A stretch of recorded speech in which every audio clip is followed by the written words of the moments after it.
tātou tāpuai I le atua.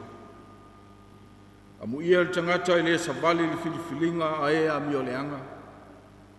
E le tūfo o ia I le ala o ea ngasara. E le nofo fo I le nofo o e tauemu. Ai nau o ia le tūla fono le ali. Ma fau fo o ia le na tūla fono I le ao a toa malipo. O ia, fo I e whapei o le la au o tato I tawhatafa ane o vaitafe. E fua mai ona fua I ona lawatau. E le to ulu fo I ona lau. E manuia fo I mea uma na te whaia. Ma nava maia lo nganga pa ia I tonu ia te I mātou te tō tasi le atua lo mātou ta mā. O mātou o iai lo malu e whanua no manu I lo fio e ala I le tapua inga. Whaamamaina ma whaapayaina I mātou te tō tasi. Ina ia mātou ua whātu le tapua inga. Whai mavi inga lo lava swafi. Ono Yesu le li le whaola mātou wale mwala aua tuai nei lava. Amen. O vive I mawhawhitai Yesu I lo walofa mai. O lo walofa wanau ngau. O lo walofa e tū mau. Fitu sifun malitasi li vi inga o le atua. Tātou te vive ia. Oh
wino le tuspa ia o le whaingin tuai o le awhungaina lea e le atali I a tai round tauti o le whaingin whau ko maina lea le atali a Benjamin ta ai.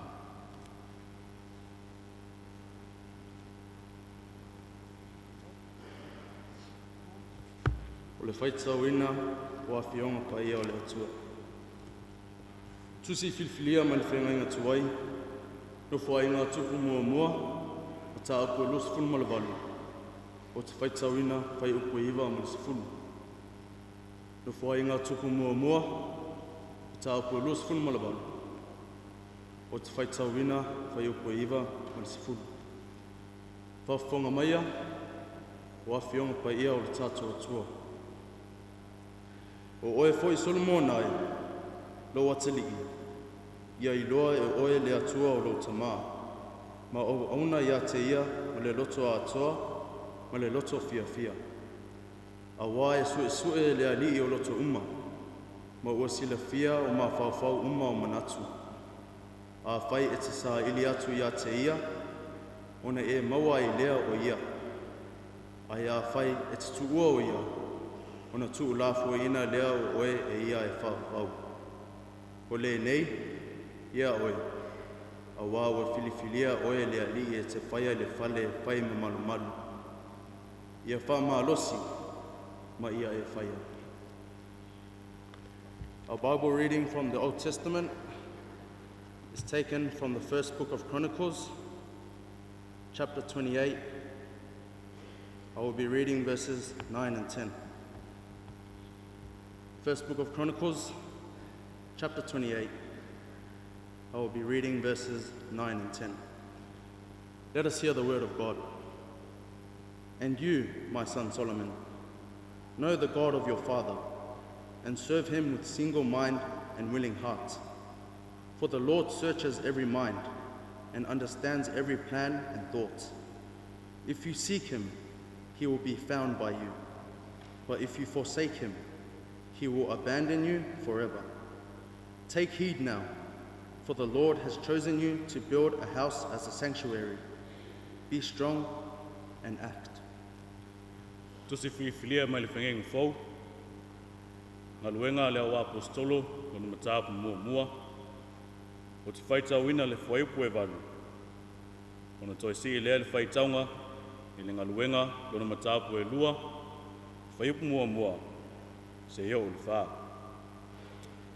Ngā luenga lea wā apostolo, kona matapu mua mua, o te whaitauina le whaiupu e walu.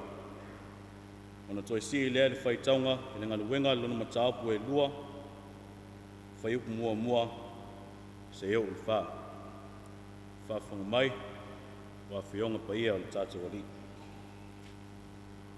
Ai peitai, o le a maua e o tau le mana, pe a whio ifo le anganga paia I lunga I a te o tau. E whai foi o tau ma moni mau I a te au I Yerusalema, ma iutaia umalava, ma Samaria, e o lava I le tulu inga o le lalolanga. Ua o atu foi le aso Pentekoso, sa iai umalava I la tau I le mea e tasi ma le lotunga tasi. Ona whāfua sei mai lea o le tā lili mai le langi, peise I o le matangi ua angi tele mai, ua tumu uma ai le whale sa la tau ni nofo ai. Ua ilo foe I la tau o laulau whaiva peise I o le afi ua vaivai ina, ua nofo I o la tau lunga taitoa tasi. Ua whātu tumu ina foe I la tau uma I le anganga paia, ua afua ai o na tau tala I ngangana ese ese. Pe on foina mai e le anganga o le ngangana ia te la tau. Our Bible reading for today is taken from the New Testament, Acts of the Apostles, chapter 1.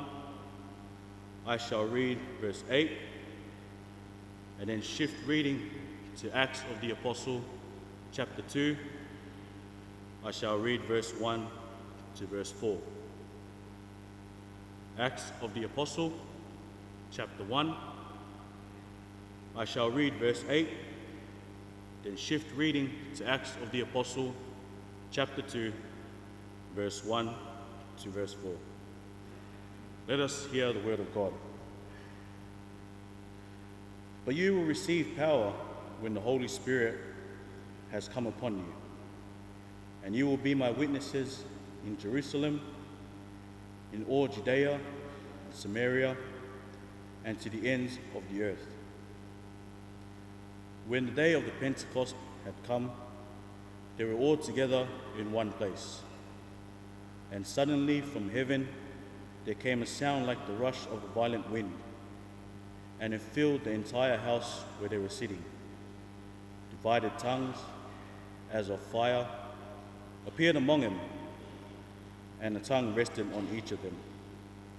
All of them were filled with the Holy Spirit and began to speak in other languages as the Spirit gave them ability. Whamanuia lea tua, i le whaitau wina o nā whionga paia. Ia tūmau pēr i lea tua lona lava vi inga. Nei, seo le whāwavau lava. Amen.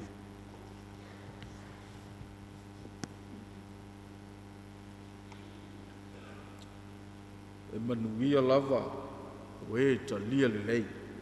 Le upu mai le langi, ma usta iai. Le upu au ngā lea, ie nau iai. Le o asiri lava, e ta mā o a inga ai. Lua se lau se furumariva le pese, tātou te toi pese ai.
Tatou ifo matatalo.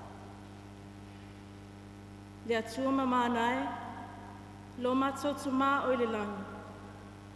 O le atua sili ese lava lau fio. E te ofu i le mamalu ma le viinga e whaavavau.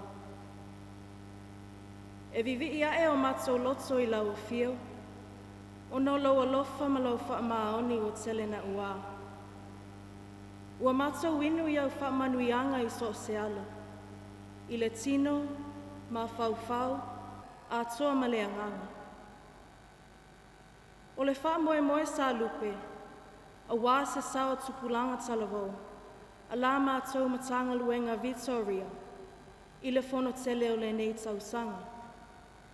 E ala i le nei sauninga a Lotu, ma whaafiafianga, o le nei, ua whaatau nuuina i lau alofa. Whaafetai Tele le tama. Whaafetai lau puipuinga i lau eka le sia. A o tō lau api ai i Malua nei. Usunga Fono i ngā luenga. I tuli manu ese o le lalolanga. Ua mātono nofo ma au mauai. Ua mātou moli mauina le tupu pēr lau e ka le sei Samoa. Mātunu I fafu. E whawhai lele ai a nganga o tangata mo lo mālo whaavavau. Ia vi ia pēr lau suafa le tamā. O mea lele ia tele ua e alo whaina ai mātou ta ito atasi. Tai nane lau fuafuanga atoa. Mātou te whape atu, ua malia pule le tamā. Whaafetai alofa, whaafetai angalelei. Mātou te wha leo le anganga whaafetai ona o awa fionga pa ia. O upo le ola e a o ina ai mātou I lau finangalu, ma whaapoto ai. Ua whailawa lea masuru I o mātou vai, ma maalama lama I o mātou ala. Whaafetai le anganga pa ia, o lo mātou fesoso ani sili. Ua mātou mau ai le poto ma le maafau le lei. E fesoso ani ia mātou whainga filifilinga o le ola. Ina ia tonu masao le ala mātou te savavali ai. Ia tusa ma lau finangalo. E mawalunga pēle I uleo le whaafetai, ona o le whaola tanga na saunia e lau a fio. E ala I lau alo pele o Yesu Keriso, o lena tongi o laina I mātou I lona maliu, ma lona toi soifua manu malo mai, nei le tuunga mau ma le oti. Ina ia mātou maua le ola e whaavavau.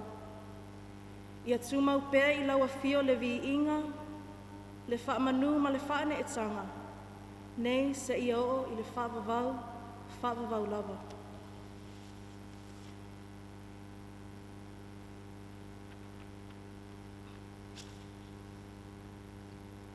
Le atua lo whae.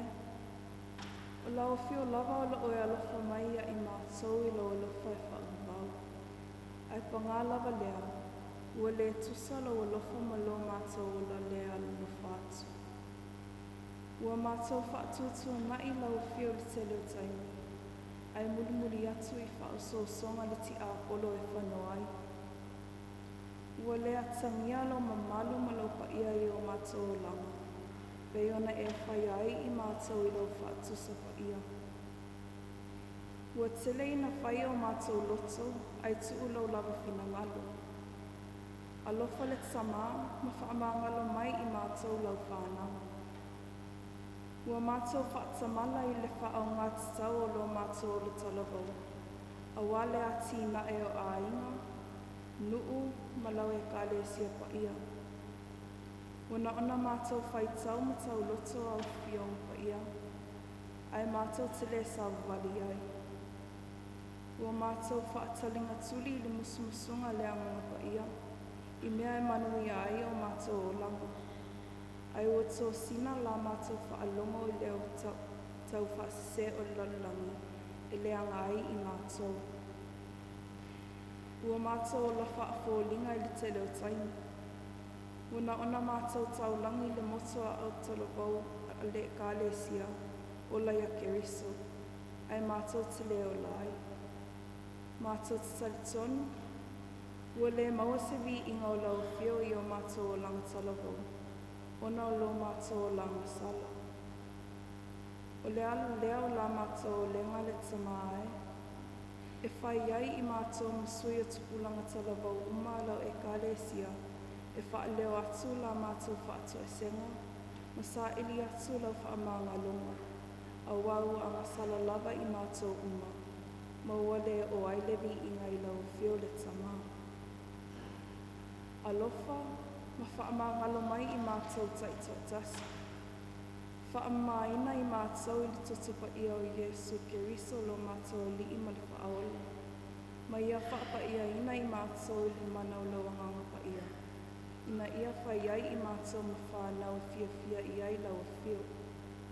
O la mātou whaato e senga lea, alofa matalia mai.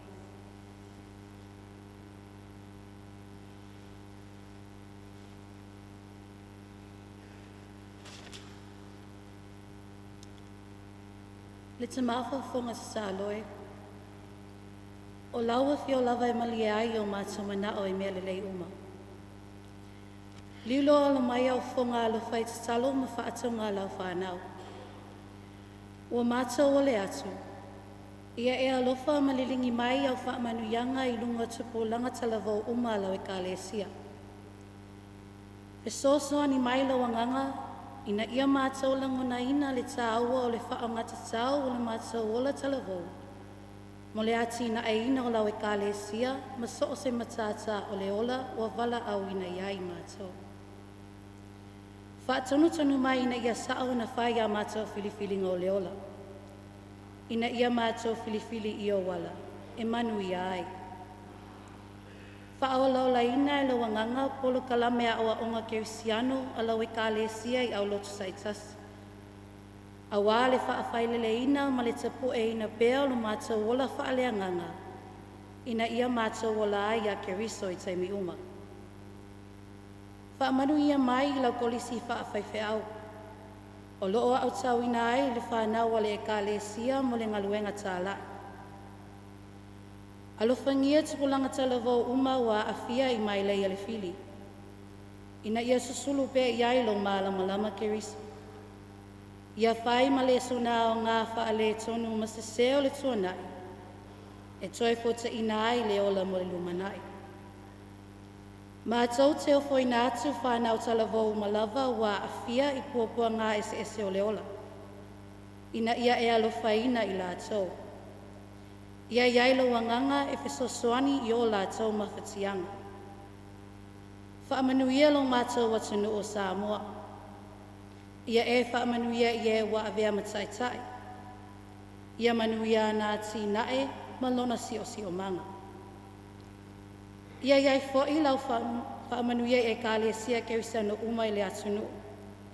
Ua tau whai ngā lulu e whaatino le ngaluenga o le whaolatanga mo le manuia o tangata. Whaamanuia le tau awhia ai o lau e kālesia e lona lau mua I Malua nei. Ia awa manu whanatanga le nāwa yaso I lau awai mai. O nisi nāo mātou manao, ua foi nā atu whaatasi matasalo lilo I o mātou loto taito tasi, ia whai ai pēa lo lava finangalo. O mātou ole matasalo atu e ala le sofa Yesu lo mātou ali ima le whaola. Amen.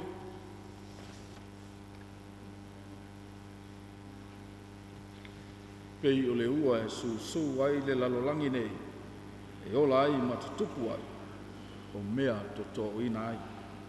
Se laus fulu mo le lima le pese, tātou te toi pese ai.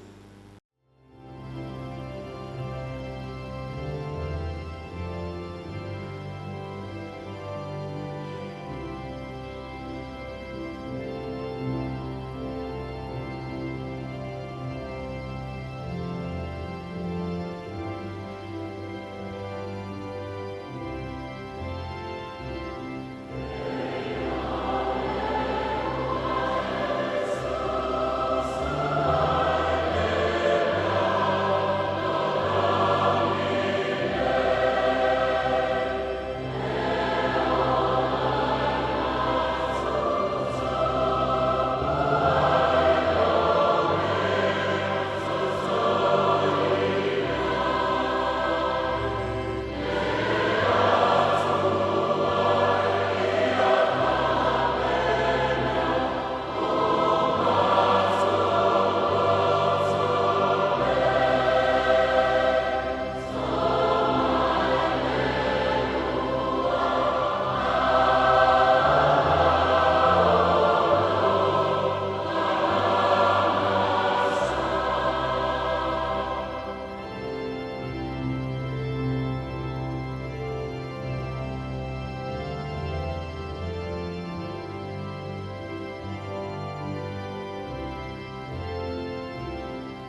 whauwhaunga whaleanganga mo i tātou, nei fwoi sauninga.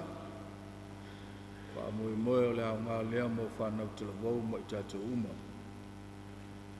Wau whiliwhilia le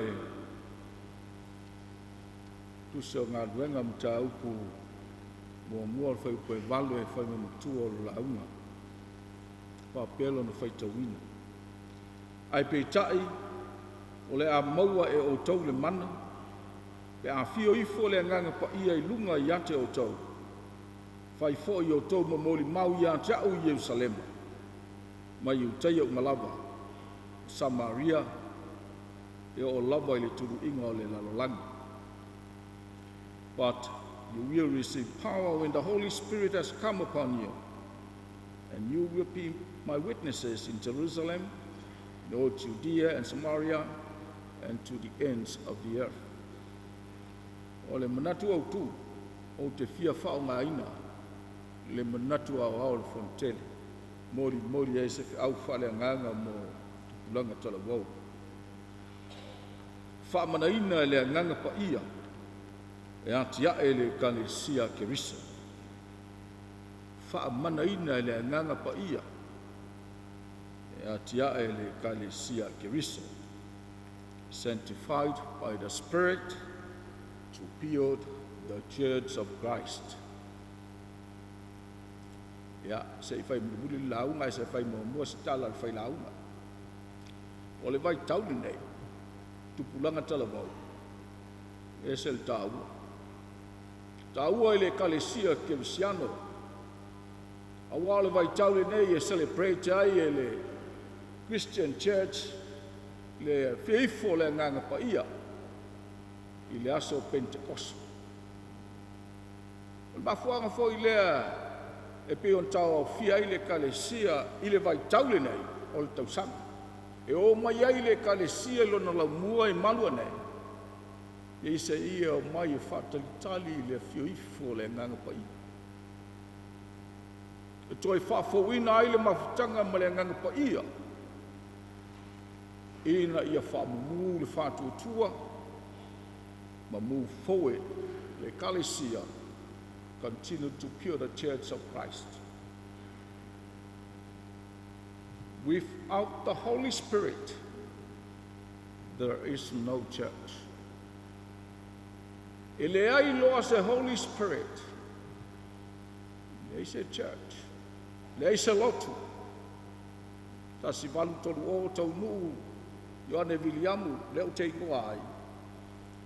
I nei. I leo toi umi nei a celebrate lua salau tau sanga. Talu ona yaile kalesia Samoa. So you can see the movement of the Holy Spirit within the church. Ta ua la mo tau lei Samoa, ma ta tau leo mai Australia. I was sitting a piece of history out of what I had to tell. A wa sa o yai le ruai au Lotu lava. Lena amatai le kalesia Samoa I Australia. Wasilia ma le fast food tau sanga o le Lotu I Australia. 1983. Na watu ai le sa vali atoi ina le kalesia. Malili umato ina na. Tai atu to ina ya Siosi Rico, New Zealand. Temina na lus fu to sang. Na fu ya. Ma tom tolia. And the reason ole visit na ale kalesia tamau le kalesia to see if the church would grow. O wai lintanga Samoa na whanau whai au, na whanau I Papua New Guinea. Nei e ola I. O le fito a mata fo na move at tangata Samoa mai New Zealand Australia. Na watu e tau mate to see if wane matu atumu Australia tele Lotu. So while out to yele movement of the Holy Spirit. So I want you to feel the Holy Spirit, the presence of the Holy Spirit in this place and in your heart. So let's be upstanding. We'll sing the song all over the world. The Spirit is moving. Fai mai au tanga, mai mafau fai upor kasi. Na wal tato por kalami.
Malua. Over Malua, the Spirit is moving. Over Malua, as the prophet said it would be. Hallelujah. Over Malua, mighty revelation of the glory of the Lord. Down in my heart, down in my heart, the Spirit is moving, deep down in my heart, as the prophet said it would be. Hallelujah, deep down in my heart, mighty revelation of the glory of the Lord.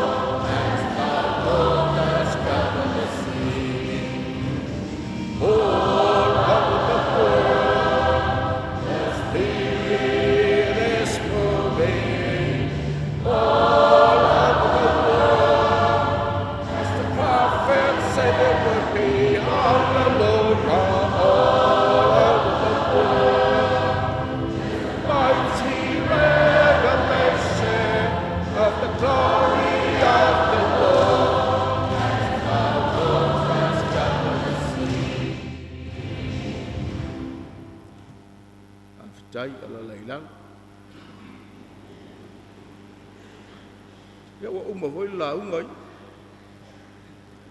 le nganga pa ia fa amanaina le nganga pa ia ya tiae le kalesia ke visa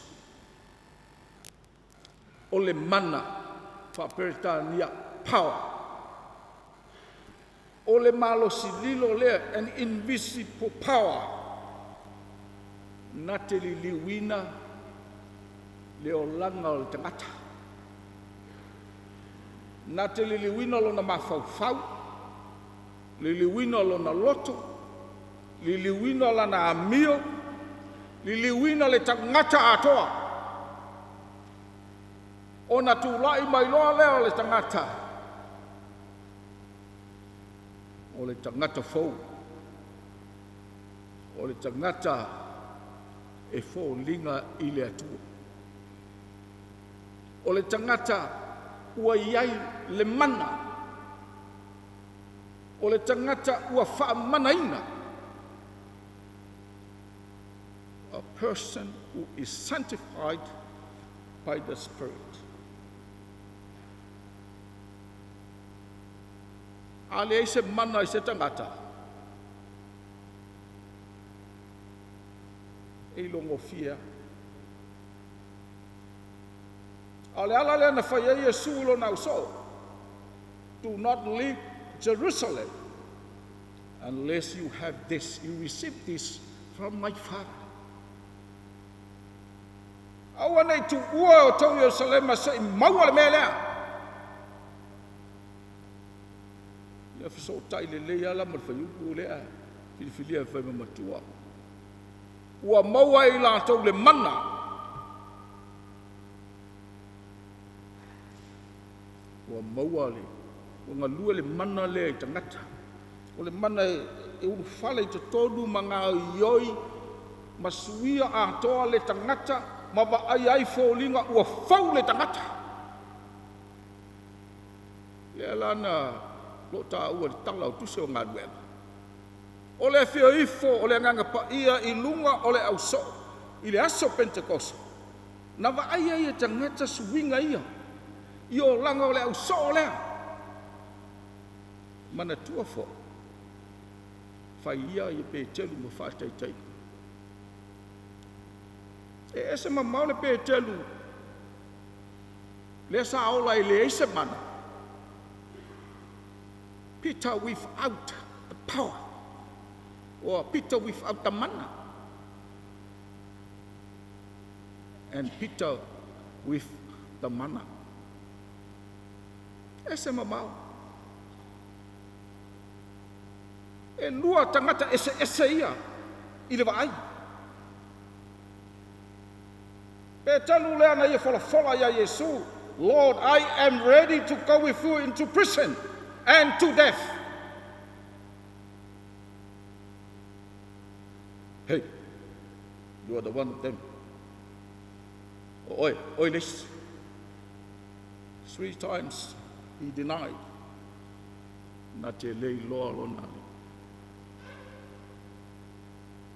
That is the old Peter without the mana. E fefe, e pala ai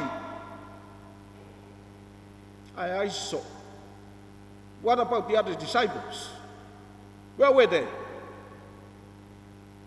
Leo toi tā ua ingoa. Tā ua mali lili. La ua whapupu, ua sola ese, ua fefe, ua pala ai.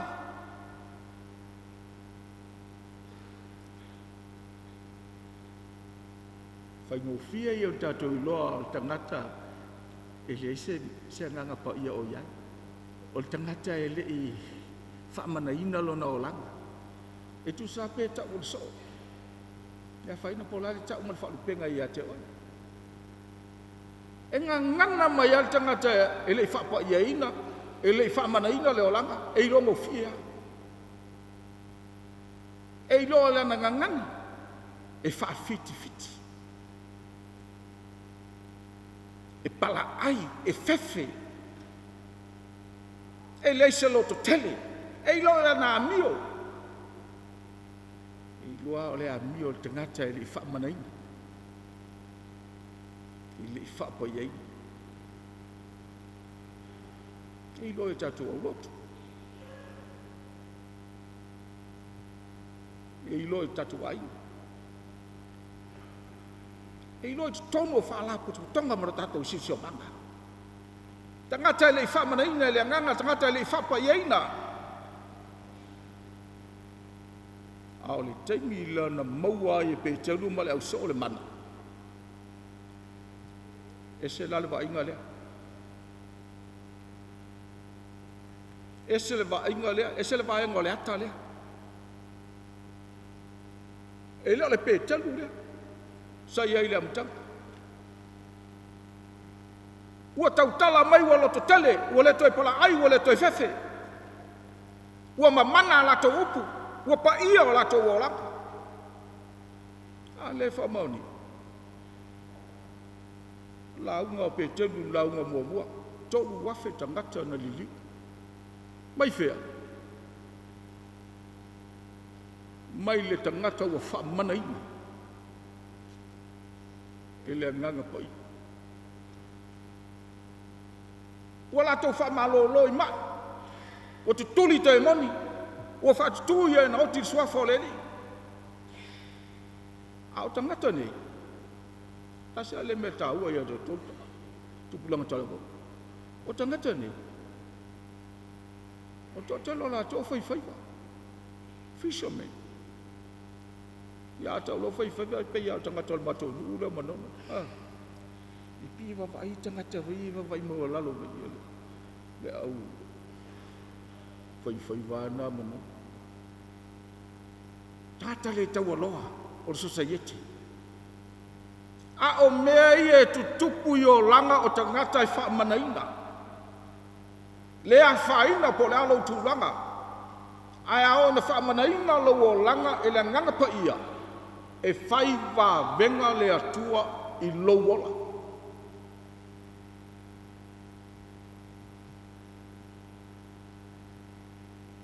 E wa aia tangata suinga o whongia I lo o langa I le masani ai. Tangata ua whaamanaina. Tangata ua whaapaieina. Taimina mo wai le mana ua langona ai e le au soo le loto lo latou walauina. O I latou o e ua filifilia mai e le li. Mai le lalolangi ang sala e whai malama o ke riso I le lalolangi pongsa. Ua ia te I latou le mawhau o ke riso. They have the mind of Christ. O le ngaluenga le mana ua whaamanaina I latou.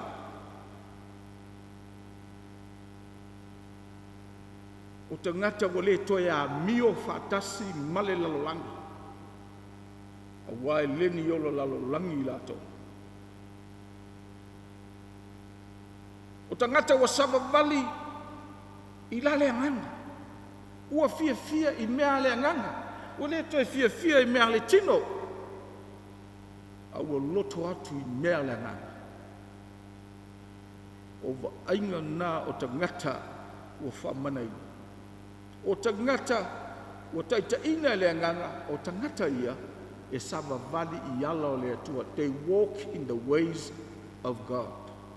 Aisea, a wā le tangata wa whaamanaina, o le tangata wa fio ai le atua. I lona o langa. O le mafuanga la lea o le, ma le whaamoe le apua I atu, ka vita I lona atali o Solomona. Ina ua tōwhia Solomona I se ei mai le no whaali'i e na te taitaina le malo. Ai maisa lona wala wina whapitoa e na te whausia ina le malu whapenei. Lea sa mo I aise on tamaha. Pa mai tā vita ia Solomona, lo watali ia Solomona, ia ei loa lea tua o lau tamaha. Ia uauna ia te ia ma le loto atoa ma le loto fia. Ia sa ili ia te ia ona e maua lea. Ai a whai e te tuua o ia. Ona tuulafo ina lea o oi e ia. E whawawau. And you, my son Solomon, know the God of your father. Serve him with single heart. Seek him and you will find. If you forsake him, he will abandon you forever.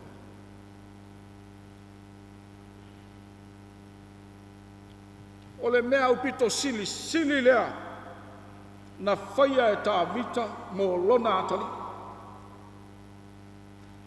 Na whaasino lona atali I ala o le atua e manui ai.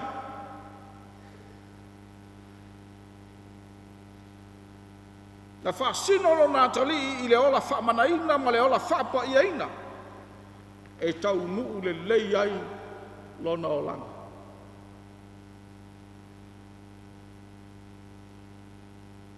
Le ia se isi mea na whaasino iai e tā vita lona atali. Whaasino I le atua. Solomon, my son, know God of your father. To know God is to listen and obey to God. To respect and fear God. To know your relationship with God. Ta mawhai e whawhia le atu. O le winga nā o le iloa le atu. Solomona, ia e iloa le atu. E le whai atu ata vita ia Solomona, tō anga e whainga luenga. Solomona, wa le mele ma le mele. Pa wala ngana whai le atu ia Solomona, I loa lea tua o lau tamaa. Tānau talavau. Tā ua nei fi au mau tau. E lea ia se isi ala I manui ai lau o langa. Nā le savali iala o leni. Nā o le ola wa whaamana ina ma whaapa ia ina e le anganga. O le temi tala vau o le tangata. E o tau mātua ia lala ma. Mātua fōi mai ia. Temi tāua na. Temi tala vau e pesa I o le temi o whainga whiwhilinga. It's like standing at the intersection over there. Looking right and looking left. And choose which way to go. Tahua tele. Lau whiwhilinga I lau taimi tala vau. Your decision now determines your future. O nei. E fau ai taia. Ai fia moa. Se o langa manuia. I le tino le ma fau siri I la le nganga. Ta vita ia Solomona I e loa le atu. Ale salamo le sa mata ja to Lotu. Amu ia tangata le sa vali filinga le ami o lenga. Ele tu na fo. Ya la e ang sala ai ma fau tu la fono le li au ato ma po o tangata na. E pe ia wa vai de la au a to ta fo vai tafe. Tele o na fua. E fua mai lo o langa I fua le lei. E manuia foi. Mea uma na te whai. Anau tala I loa le tu. Whamanaina no o langa ma whapo ia ina le angana. Sa vali yala o le tu.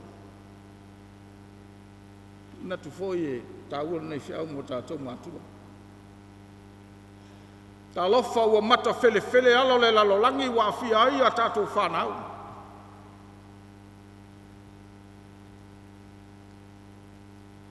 O I le taimi e mana umi ai, le leo le matua alofa moni e pe o le leo tā vita I lona atari. E whaasino le tama ma le teine I yala o le atua e manui ai. O nei Yesu. Ua a mata o na filo ngia le leo tātou mātua. Ua le whaamua le iloa le atu. A ua whaamua le su e o le oa malitamau ai. E leo le tasi e leo ala, ua awhiaina ia tātou whanau I solu ngā tula Fono. Ona ua vai le leo whaamatua, ma ua le sao la ta whaasina ma le whaatonu o whanau I ala e manuia. E le I whapea tua tā vita ia Solomona, tau tua nā mā oi e tele le oa, le ai. Paua le mea ni tau napa tuai tā vita ia Solomona lea tua o lauta maa.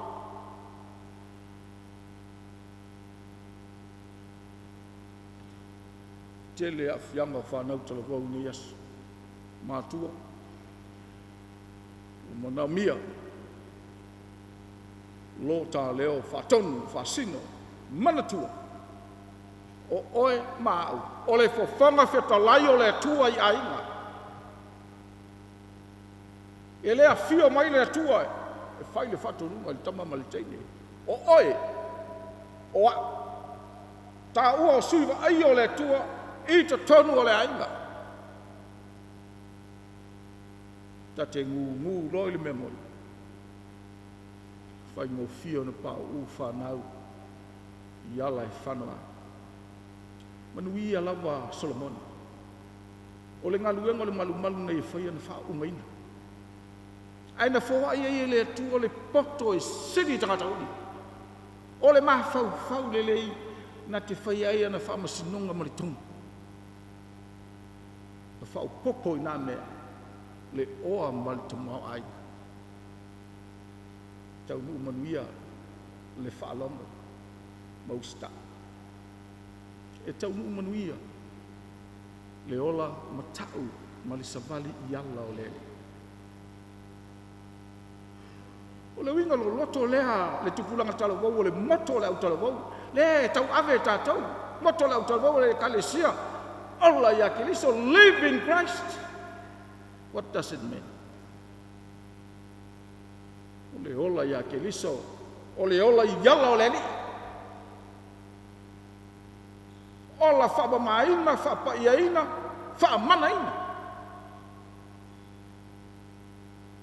Leo winga le nā, o le tanga vai lea tati tau ave nei a le kalisi. O te whamanatu atu nei mea ia te o tau whanau talawa. O tau, o lo tau whalupenga, o tau o le lumanai. You are the future of our church. La ia le manatu au tu esel mana ia manatu au tu al Tele. Whaapaiaina, whaamanaina, e atiae le kalesia kilisa. E whaamoe ia te oe, le lumanai o le kalesia. I lo wola e ofo ina mai. Leo o tau malanga mai. Le ngata o tātou mai atunu i whafo, ia i lātou foi nei i Samoa. Leo ua e tanga i le matango fia o le kalesia i lona laumua. Le ngaluenga Faamisionare le kalesia i ana o onga poto salalau, lana kolisi whawhaife au o lewa tupu pēo si tia lana Tupulaga. Le ngaluenga tālai e le kalesia i Samoa mawhafo nei, mawhafo. Wā, tupu pēo. Ei upo le pese a tātou, o tupu pēle nei malo, pēa no tā ua sintala. Ua matua ola le kalesi. Ai mafua mai whea. E mafua mai o tātou tua a lau mali hiu. Ma le afo o tau matua lea e alala mai. E uina i titi so lātou i loa whaatusa i le poto salalau o tau maua nei aso. Ma le tamau ainga o tātou maua whaatusa lo lātou māti tiva saia. Se sila le matango fio le kalesi. Paua leo le mea na mafuai, ono lea. O le mana o le anganga pa ia na whaapa ia ina ai ma whaamana ina o tau mātua. O tau mātua nai e whaiatu ia te o tau anga le lotu. Yo tau whātua tua i le atua. O le whātua tua na tātou tu awalango mai tia sa. E uina vai. A sa wha au penaina i lātou e le mana o le nganga pa ia. Leo tu lai mai le kalesia manuia nei tai. Mo onga o mātua. Mo onga te mao le kalesia. Mo onga o le kalesia atoa. Ia o tau tūlai mai o tau whanau talavau o le kalesia. Tūlai mai a tia ai le kalesia kirisi. Whaonga iai tā leni wa watu le tua ia te o tau. Ofo o tau wola ina ia whaamanaina le nganga whaau pengaina o tau. O nā veleo o tau. Ma nisi e tau wanga ina i le tua malona finangana. Nisi o toa lala mai. O le a whai au ni lumana. O nisi o le a vea mawhalitua. O nisi o le a vea maoa. O nisi o le a vea matia akono matangata o le kalesia. O nisi o le a ngā luluai tata ese o le kalesia. Tia e le kalesia keriso. Samoa matunu i fafu. O tau mamana. Yo tu te talo i le atua, ina ia au ina mailo na ngana.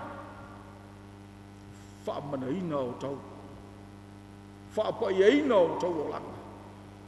Ma ia tau au ngā ina. O tau ola. Mo le atua. Ma lona finangana. O Yesu Keriso. O soifuanga lean soifuai. O ia o le whaateitainga. O loto soifua mo na tātou wola. Na ola i leo langa whamanai. Ola i le whapaiaina. Te io ana ia maliu e togi ola i tātou. A whio ai le langi au ina mai le anganga pai, le anganga lea. Le anganga e tau na wha ofu ina i tātou. Ina ia whamana ina i tātou. Wha au au le atina ina o le kale sia kirisu. Fou mai nisi o tau i Malua nei. Ai au ngalo tau o mai mamau, tātou mai Australia, ma New Zealand, ma Amerika, ma Hawaii. Ia o ngā. Wha o Sofia ai o tau rota. Ia o ngā o tau wola. Mo le atua o lona whingara. Ia manu ia tele o tau Tupulaga tala vau o le kalesi. Ia tau au ngā ina lo tau soifua tala vau. Mo le atua mana whea. O le atatou tutulai o te la lala pea le au mātutua. Al pese nei, o le pese a vea mā tātou te talo. A vea foi mā tātou tautino. O fuato o tātou wola. Ia o ngā mole atua. A tia e lana i kalesia. All to Jesus I surrender.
We have surrendered ourselves unto you, O Lord.